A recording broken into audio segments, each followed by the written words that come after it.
გამარჯობათ, დღეს მინდა შემოგთავაზოთ 10 ფაქტი ბიბლიის შესახებ, რომელიც შესაძლებელია არ იცოდე.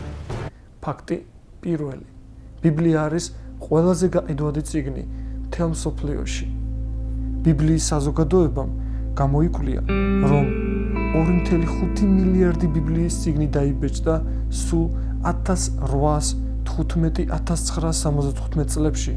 უფრო თანამედროვე შეფასებით 5 მილიარდი წიგნი არის დაბეჭდილი ბიბლიის მთელი ამ დროის განმავლობაში.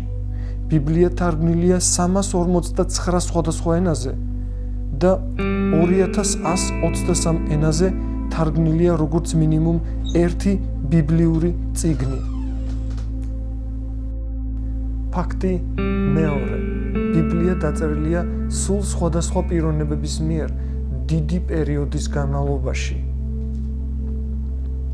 ეს პერიოდი გრძელდებოდა 16 საუკუნე. დაახლოებით 40 კაცი წერდა დაწყებული მე-15 საუკუნე ქრისტეს შობამდე და დასრულდა პირველ საუკუნეს ქრისტეს შობიდან. ძველი აღთქმა დაწერა 30 ავტორმა და 10 ავტორმა დაწერა ახალი აღთქმა. ეს ავტორები განსხვავდებოდნენ თავიანთი პროფესიის, მაგალითად ესაია იყო წინასწარმეტყველი, ეზრა იყო მღვდელი, მათე იყო მებაჟე, იოანე იყო მეთევზე, პავლე იყო მეკარვე, მოსე იყო მეცხვარე, ლუკა იყო მკურნალი. მიუხედავად იმისა, რომ სულ სხვადასხვა ავტორები ჰყავს ბიბლიას და 16 საუკუნეს მოუდგნენ, რომ დაეწერათ, ეს ბიბლია არ ეწინააღმდეგება ერთი მეორეს. მთელი ბიბლია არის ერთსულოვანი. ბიბლიის მკვლევარები მიიჩნევა, რომ ეს ფაქტი ადასტურებს, რომ ბიბლია არის ღვთის მიერ შთაგონებული წიგნი. მეორე ტიმოთეს 3:16-ში წერია, რომ მთელი წერილი ღვთისსულიერია. ფაქტი მესამე. ბიბლია აცხადებს, რომ ის არის ღვთის სიტყვა. არის ბევრი წიგნი, რომელიც დაწერილია სხვადასხვა რელიგიების მიერ, მაგრამ ბიბლია არის მხოლოდ ერთი, რომელიც აცხადებს, რომ ის არის ღმერთის სიტყვა. ის, ვისაც წამს ბიბლია, ასევე სჯერათ, რომ ღმერთმა შთააგონა ბიბლიის ავტორები, როცა წერდნენ მას 3000-ზე მეტჯერ ჩაწერილია ბიბლიაში სიტყვები, ასე ამბობს უფალი და ამით აცხადებს, რომ სიტყვები, რომლებიც წერია, შემდგომში მომდინარეობს თვით ღმერთისგან. ფაქტი მეოთხე. თვით იესო ქრისტეს არ დაუწერია ბიბლიური წერილები. ბიბლია, რა თქმა უნდა, ღმერთის მიერ არის შთაგონებული და თვით იესო ქრისტემ მისცა ის აზრები, რასაც ბიბლიური ავტორები წერდნენ, მაგრამ თვით იესოს არ დაუწერია ბიბლიური წიგნები. ფაქტი მეხუთე. ბიბლიამ იწინასწარმეტყველა მრავალი ისტორიული სახელმწიფოების აღზევება და დაკნინება მრავალი წლის წინ. დანიელის წიგნის მეორე და მეშვიდე თავებში აღწერილია ბაბილონის, სპარსეთის, საბერძნეთისა და რომის სამეფოების შესახებ. სხვადასხვა სიმბოლოების მეშვეობით, მაგალითად, დანიელის წიგნის მეორე თავში მეფე ნაბუქოდონოსორს ჰქონდა ხილვა, მან იხილა ძეგლი, რომელსაც თავი ოქროსი ჰქონდა, მკლავები და გულმკერდი ვერცხლისა, მუცელი და თეძოები სპილენძის და ფეხები რკინის, ტერფები კი ნაწილობრივ რკინის და ნაწილობრივ თიხის. 38 ტექსტში დანიელს ღმერთმა უთხრა, რომ მეფე ნაბუქოდონოსორს შემდეგ მოვა სხვა სამეფო და ეს იქნება სპარსეთის სამეფო. და საინტერესოა ის ფაქტიც, რომ სპარსეთის იმპერია გადასახადებს ვერცხლით სთხოვდა თავის მოქალაქეებს. მის შემდეგ საბერძნეთი მოსდევს, რომელიც წარმოდგენილია სპილენძით.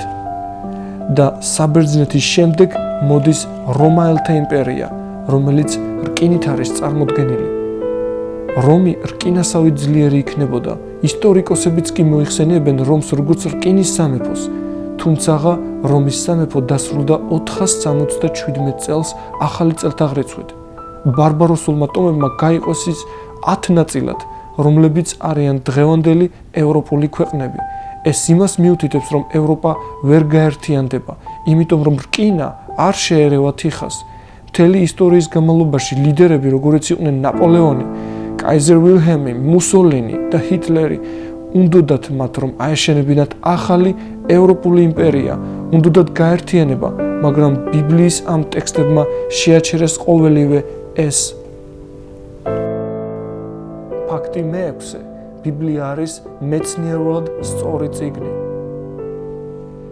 იგი არ არის მეცნიერული სახელმძღვანელო, თუმცა იგი აცხადებს, რომ არის ჭეშმარიტი დასაწყისიდან. აქედან გამომდინარე, ნებისმიერი მეცნიერული ფაქტის მოხსენება ბიბლიაში უნდა იყოს სწორი. მაგალითად, ათასობით წლის განმავლობაში ხალხს ჯეროდათ, რომ დედამიწა იყო ბრტყელი, მაგრამ ღმერთმა თქვა 2600 წლის წინ ესაია წინასწარმეტყველის წიგნში მე-40 თავი 22 ტექსტი, რომ დედამიწა არის მრგვალი. აგრეთვე დაბადების წიგნში მეორე თავის მე-7 ტექსტში დაწერილია, რომ ღმერთმა შექმნა მიწის მტვერისაგან. მეცნიერებმა აღმოაჩინეს, რომ ადამიანის სხეული არის შედგენილი სხვადასხვა ელემენტისგან. დაახლოებით 27. ეს ყველა ელემენტი მოიპოვება მიწაში. ფაქტი მე-7. ბიბლია არის ისტორიულად სწორი წიგნი. დამტკიცებულია, რომ ბიბლია არის ყველაზე ისტორიულად სწორი წიგნი, თუ შევადარებთ სხვა უძველეს წიგნებთან. კრიტიკოსები ხშირად ამოწმებდნენ მრავალ მხრივ იმის მიზნით, რომ ეპოვათ რაიმე ისტორიული უზუსტობა, მაგრამ ამაოდ. მაგალითად, 1970 წელს ჩრდილოეთ სირიაში აღმოჩენილი იქნა არქივები, რომლებიც მიუთითებენ, რომ ბიბლიური წიგნები პატრიარქების შესახებ არის სრულიად ჭეშმარიტი. ხეთელები მიჩნეულნი იყვნენ ბიბლიურ ლეგენდად, მანამდე სანამ თურქეთში არ აღმოაჩინეს არქივები, რომლებიც ადასტურებენ ამ ხალხების არსებობას. ისტორიკოსები ამტკიცებენ, რომ არ არსებობდა ასირიელების მეფე სარგონი, რომელიც ჩაწერილია ესაიას წიგნის მე-14 თავის პირველ ტექსტში. იმიტომ რომ არ არსებობდა არსად ამ მეფეზე არც ერთი ფაქტი გარდა ბიბლიისა. მოგვიანებით ერაყში აღმოჩენილი იქნა მეფე სარგონის სასახლე, სავსე წარწერებით კედლებზე და ფაქტებით. ფაქტი მე-8. დღევანდელი ბიბლია არის ძალიან ზუსტი წიგნი. განსაკუთრებით ქართული ტექსტი, რომელიც არის ერთ-ერთი უძველესი თარგმანი და თუ შევადარებთ უძველეს მანუსკრიპტებს, რომელზეც ბიბლიური წიგნები არის დაწერილი, დღევანდელი ბიბლია, რომელიც დღეს გაგვაჩნია ჩვენ, არის ზუსტი წიგნი. ფაქტი მე-9. ბიბლიამ დრამატულად შეცვალა ბევრი ადამიანის ცხოვრება. ბიბლიის კითხვამ ბევრი ადამიანის ცხოვრება შეცვალა. მრავალი ადამიანი, ვინც უწინ ეწეოდა კრიმინალურ ცხოვრებას, ან სხვადასხვა ნარკოტიკული საშუალებას მოიხმარებდა და არაფერი საერთო არ ქონდა ღმერთთან და ბიბლიის მეშვეობით, ეს ხალხი გახდნენ სამაგალითო მოქალაქეები და მისაბაძი მეოჯახეები. ფაქტი მე-10. არსებობს ბიბლია, რომელსაც ქვია ბოროტი ბიბლია. ეს ბიბლია ძირითადად მოიცავს ტიპოგრაფიულ შეცდომებს.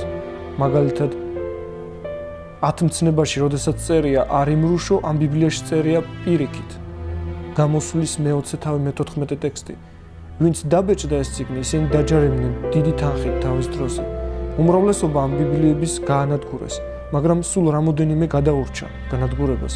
ამჟამად eBay-ის ვებსაიტზე იყიდება ერთი ასეთი ბიბლია, რომელიც დაახლოებით $100,000 ღირს.